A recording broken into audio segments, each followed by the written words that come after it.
কথা বলেন না।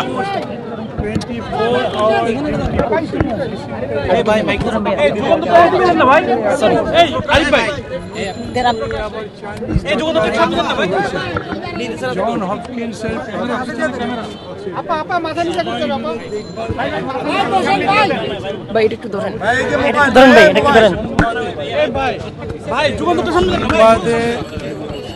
যেই সংবাদে সবার মধ্যে উদ্বেগ সৃষ্টি হয়েছিল, পরিস্থিতি তার চাইতে কোনো রকম অবনতি হয়নি।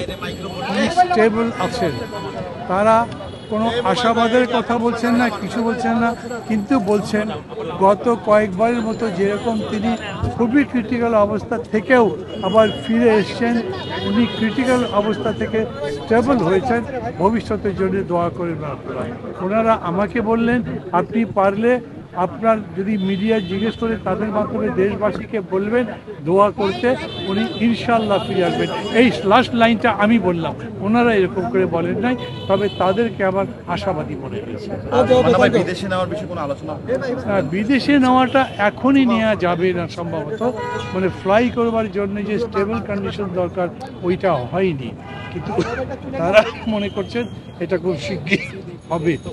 আর বিদেশে যাবার জন্য যে প্রস্তুতিগুলো নিতে হয় সেই প্রস্তুতিগুলো তারা নিয়ে রেখেছেন, তাই আমাকে বলি। কোন দেশে? সিঙ্গাপুর তো প্রস্তাব করা হয়েছে, ইউরোপের কথাও বলা হয়েছে, ওইটা তারা সিলেক্ট করেনি এখন। ঠিক আছে।